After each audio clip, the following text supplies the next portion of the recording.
You're listening to the Governor's Podcast, which is hosted by school governors, for school governors, and for all involved in or impacted by education governance. On the Governor's Podcast, we have open, honest, and transparent discussions about governance in the UK education sector, sharing and providing insights into the realities of entering the boardroom, sitting around the governing board table, and leaning in.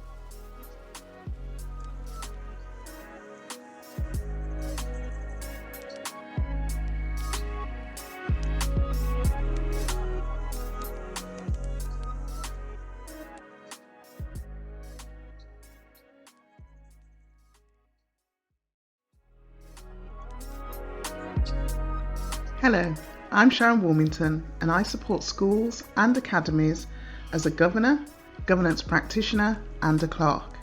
I'm also the CEO of the National Black Governors Network, supporting the education sector in diversifying their governing boards. And it's Olivia D Hinds here, an under 30, unapologetically black female who is changing the face and space of school governance. And you're listening to the Governor's Podcast.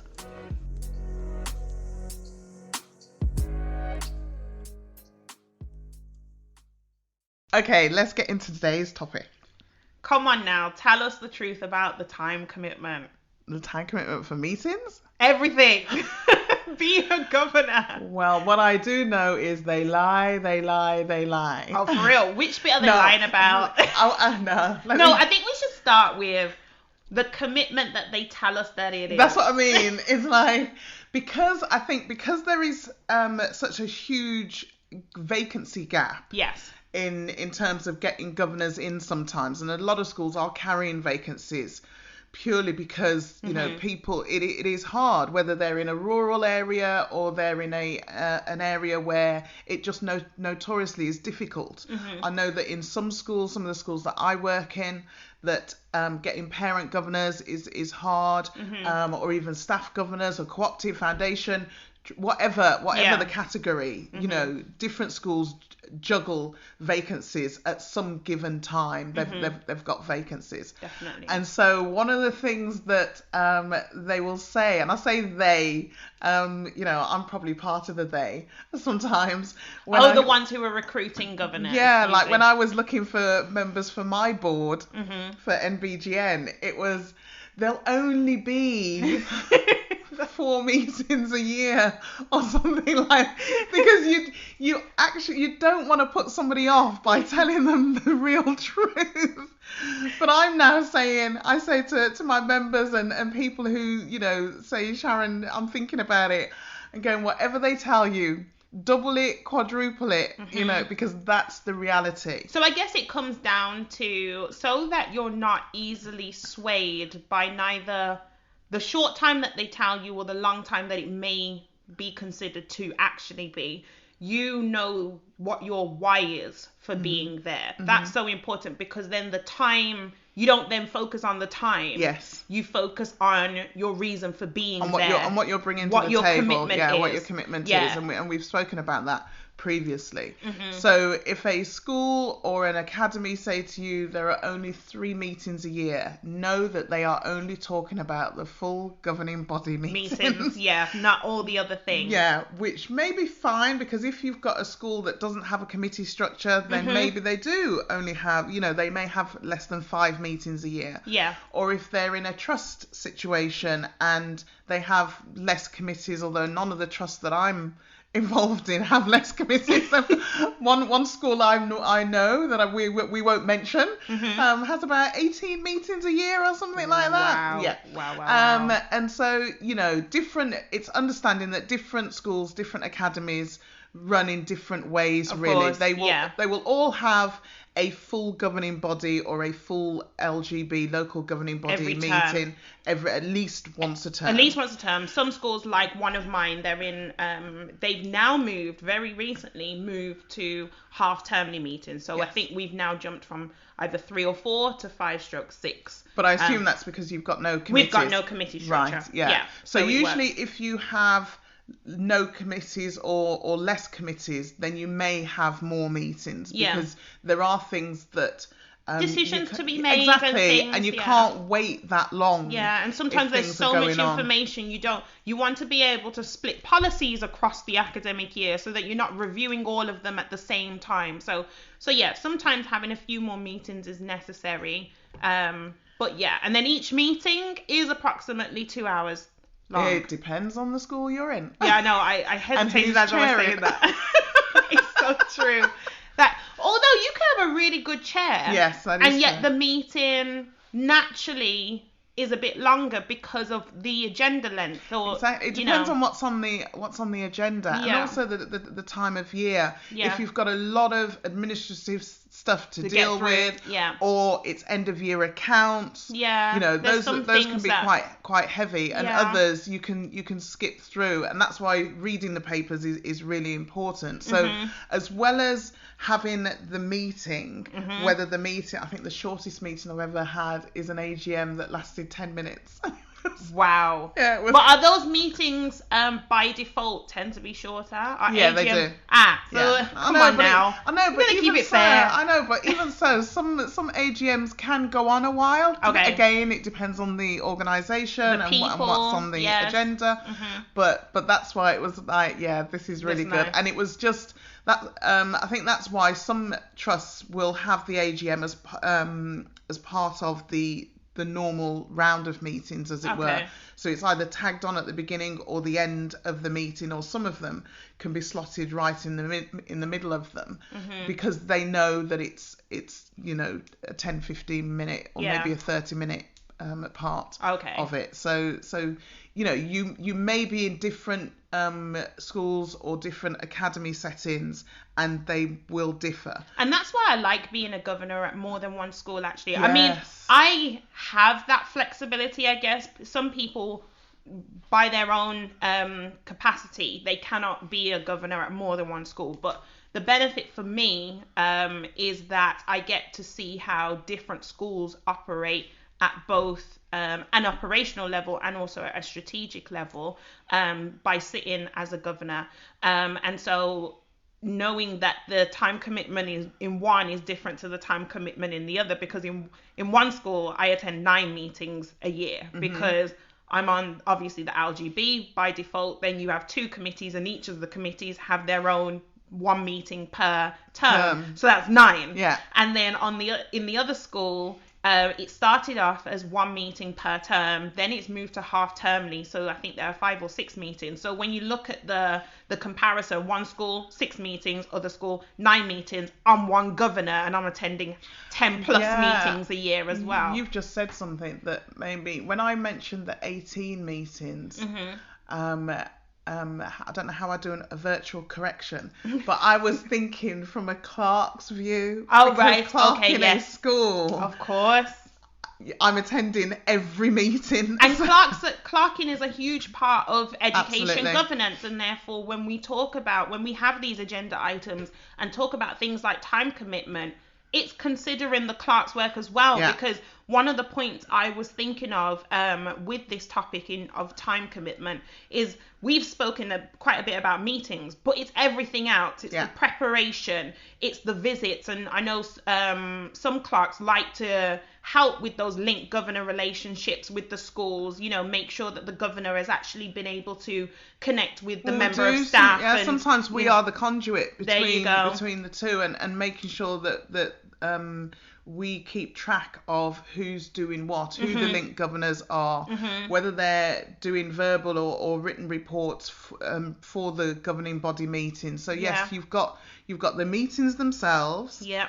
Then you've got the visits, which obviously currently in lockdown, although we're coming out, we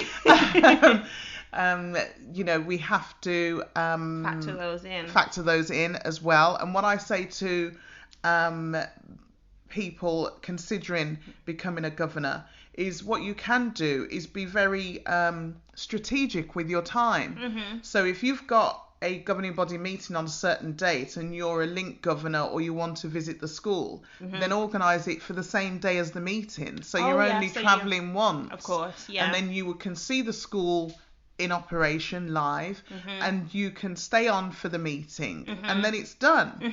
And if you are more conscious of how you manage your time, yes, definitely, then you will find that governing isn't a burden at all. No, and that comes back down to why are you there, or Yes. why did you sign yourself up for that responsibility?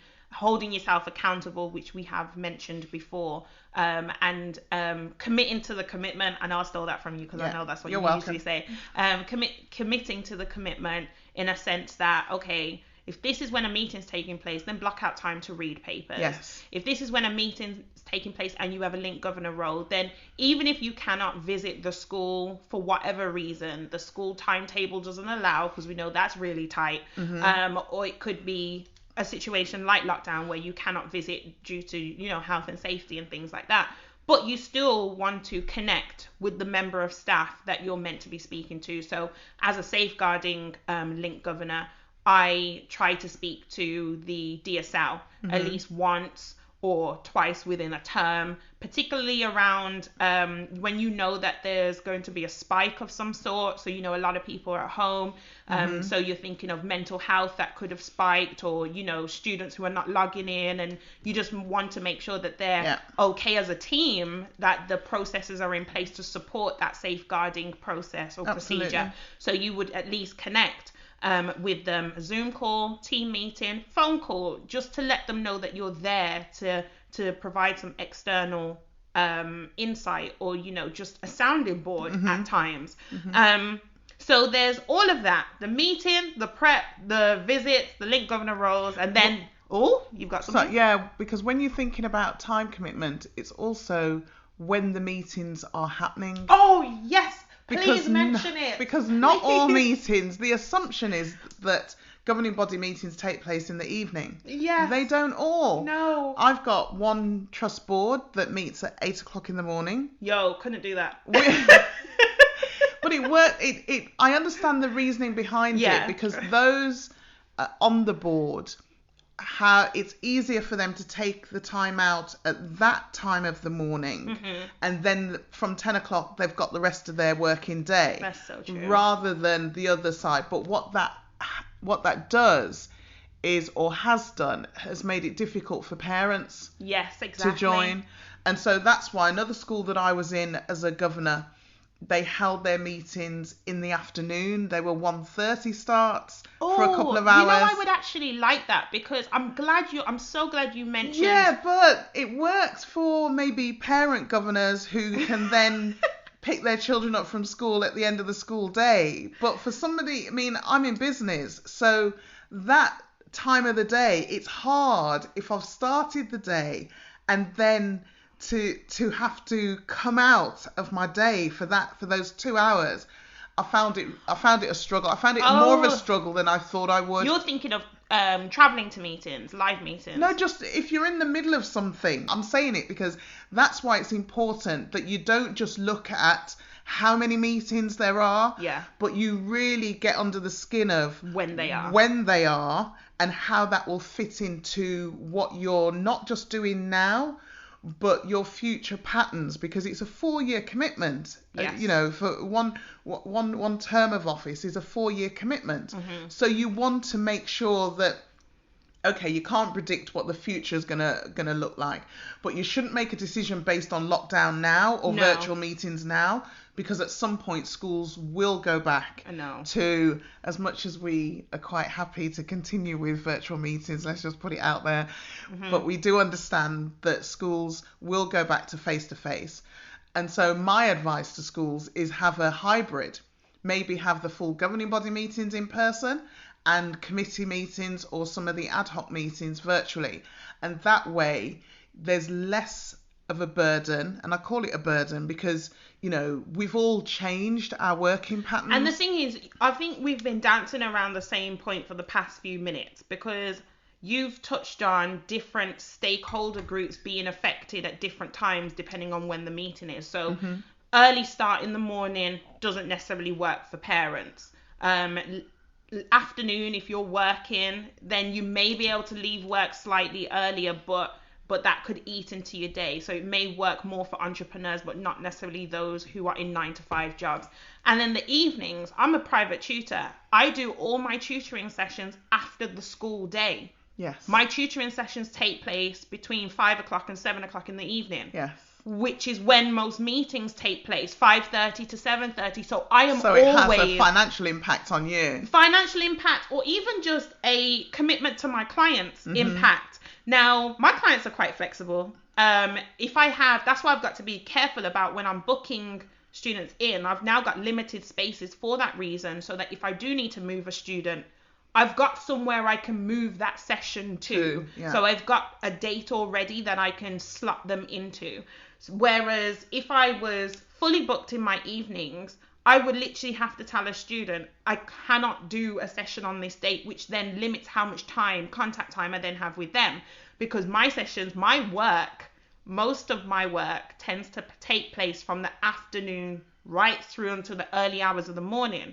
Because that's how I work. I'm an online person, and being online, you're connecting with people all over the world. So you're touching different time zones. So it may be 8 p.m. over here, but in Los Angeles or in New York, it's like the early hours of the afternoon. Yeah, so, but the average governor is not going to worry about the time. Yeah, but it's recognizing that you have these valuable people, because I would like to believe I'm a person of value, you are a value around the table. So, it's not, but I'm willing, because I can, and I know not everyone can, but I'm willing to move my students around and just communicate in advance to my clients that is going to potentially happen. So I think when you're in an employed situation, speak to your employer and tell them that being a governor at a school is part of your, what do they call it, CPLD? Part of your CPD. Yeah, CPD. And so therefore, they may allow concessions, to fit in voluntary work. I think they do. You may not get paid time off, but there is a commitment usually, and we always say speak to your employer first to make sure. My other thing about virtual meetings is the feedback from senior leaders who attend, and how nice it is to be able to leave school, having been there all day, go home, join the meeting, and then be at home after the meeting's finished. So for teachers, it does make a huge difference. Otherwise, staying in the school building right through until 8:30, 9 o'clock. I've been in the school building until 9 o'clock because the meeting was just that I've been in a meeting till 9:45. And it's hard. It really is. We're not putting anybody off there. No, during the autumn term, you arrive and it's dark. You leave and it's dark. Yeah. But definitely thinking about, I like the hybrid suggestion that you made about, because I prefer virtual over in person, because I don't have to think about traveling and all the time I'm losing. And that's another thing for young people. All the time I'm losing. One of the things that I'm hearing a lot of as an adult, it doesn't mean you're not an adult. You're just older than me. I just mean, we've got, it's normal for us to have vehicles in the majority, to have vehicles. Whereas for 20 plus year olds, in the main, I would say that you don't have cars. Yeah, we don't always have to. You don't always have cars. Yeah, so you don't. So you you're like an Uber generation. Yes. So with meetings not taking place, I assume your Uber bill has gone. It's non-existent. Down. Right. I haven't had to pay for anything. Like I that's what I look. My travel time is flick the laptop open. That is my travel. That is my travel. So it's not only the time I could be losing by physically traveling somewhere, because you have to build in that time to the commitment when you're making travel cost in terms of traveling there, traveling back via Uber, or even if it's not Uber, if it's another thing, or whether it's the bus or whether it's taxi or anything. It doesn't matter what it is. It's the cost. As part of standard good governance, board expenses, governor expenses is a standard policy. See, I didn't know that. I know. It is. It's a really touchy thing because it is a sticky one, because although the policy is there for you to reclaim expenses, they're actually finding out what the procedure is is not easy, because I'm sure there's most a governing people- body that's still trying to, or not a governing body at trust level, they're still coming back to me about, they're finding some more information and they're coming back to me. Yeah, which because is I've already asked crazy. the question before we go back to face, just so that, because I know how much I've been able to save, and I'm meant to be there as a volunteer. Right, that's right. I'm already giving my time and my value. It is clear. It's clearly set out by the DFE. Correct me if I'm wrong. That volunteering as a governor should not detrimentally impact you financially. Okay. It should not.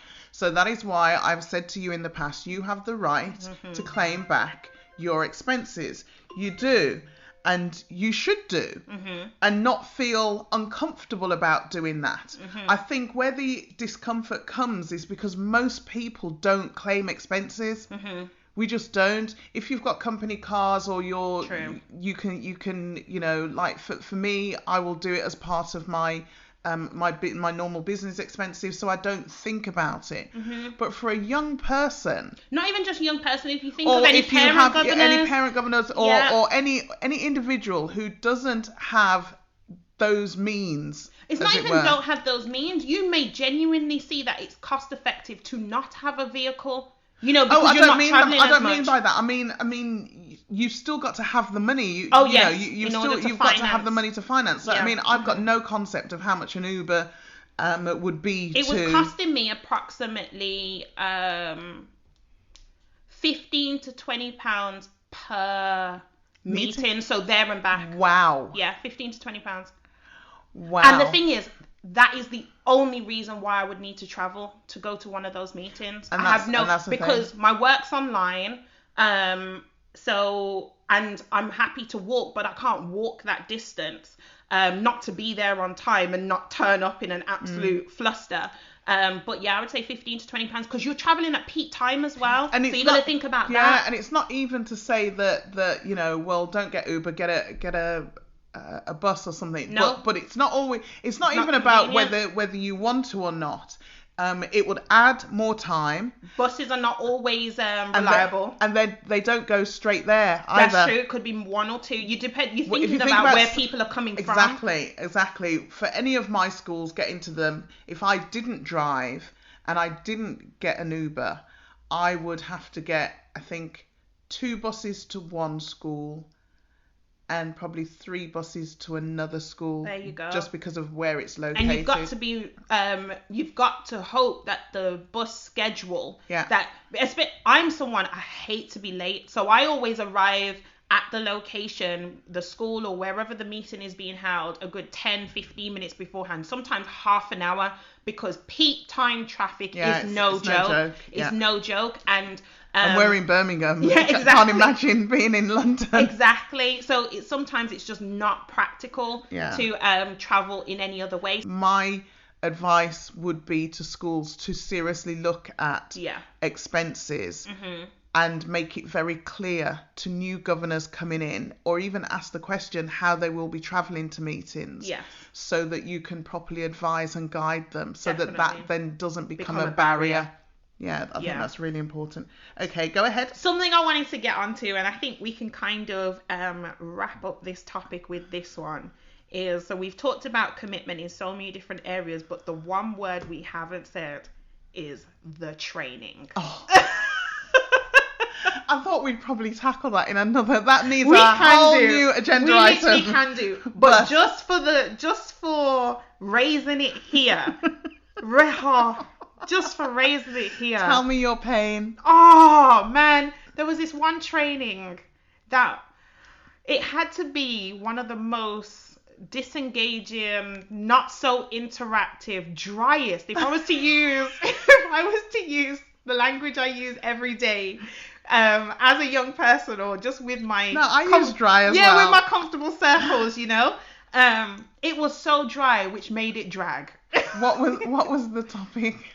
I think the topic was, you see, the topic isn't so much a problem, because if it was like, I think it could have been safeguarding or keeping children safe in education, which are the like staples, the ones you have to do. I can't even remember what it was, because once I completed it, I just needed to delete it from my mind.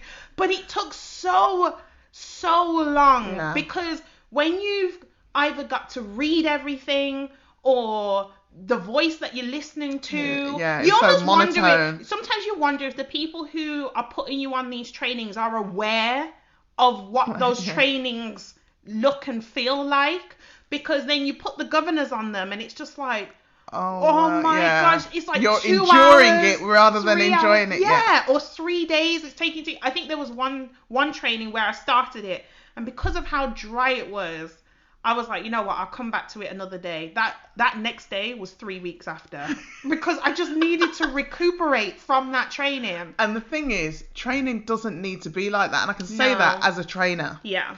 And I do have digital products, and I make sure that even if I'm delivering, I'm recording and on demand. Well, just like what we're doing here. Yes. You know, we're looking at each other across the table, and we are bringing our personality to it. Yes, that is so important. There is nothing that says that you can't bring your personality to the when stage. you are delivering training to an on-demand audience. Yes. Even if you're just talking to yourself. Yes. So please choose. Yes. Choose programs, training programs, where people have more than one tone. Yeah. Or there's some color on the page, like, you know, just splash some yellow or some green. Yeah, or some because some blue. of the slides, and then they read every single word It's like, on these slides. I can read, but that's fine.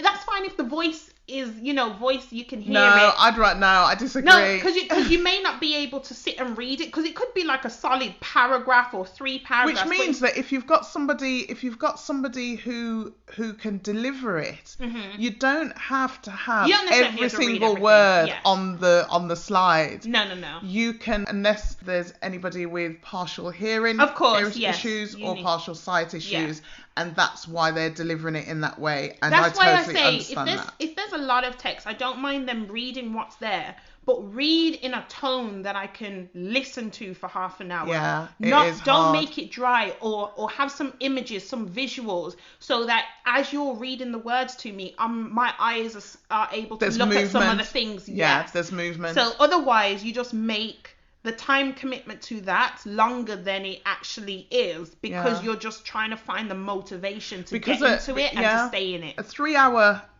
training session on safeguarding, you can't sit for 3 hours and do that. You can't. It's painful. Very, very painful. It hurts. So it does need to be broken. It's a while since I've done. I can't remember mine. I don't think mine was as long as yours. So maybe different providers. Yes. Do different things. I have had some good ones. Let me just say that I have had some good ones. Yeah. But I just thought we should throw that in there. But definitely another agenda item for this one, because I just feel like there's so many things. Yeah, training is a big issue. Yeah, and I'm sure other people can resonate with a lot of things that we've said about that. So, what would be your one takeaway? My one takeaway would be, in terms of going forward, we're now in 2021. We have to fully embrace a hybrid of virtual and face-to-face meetings, and be very clear about that going forward. Because I believe that even for those people saying that they miss face-to-face, they would still appreciate having virtual meetings as well. So for the level of effectiveness. Absolutely, but also it will take care of issues of travel, or any time, you know, if there are snow days or anything like that. Attendance, we haven't even talked about, but attendance has recorded to have gone up because of that. Less waffling. Clerks love virtual meetings where, you know, they're more efficient and so easier to minute. So for me, it would be, in terms of time, virtual meetings allow much more effective use of time. I would say my takeaway would be, with everything we've said, and despite all of the commitments that are involved, make sure you reconnect with your why. Why are you a governor? Why do you want to sit around that particular table? Why do you want to be a part of those conversations? Because then I believe that will take care of a large part of the time commitment. Yes. Because if you keep reconnecting, or continue to reconnecting, or never disconnect full stop from your why, then it will mean that when you sit down for an hour to read the papers, you know why. When you're traveling to the meeting, regardless of how much it costs in time or money, you know why. When you're sitting around that table and the meeting looks like it's about to run over, you know why. And it's very important to know your why in anything, but definitely with being a governor, why are you there? Because then you will commit to the commitment. Yeah. I agree.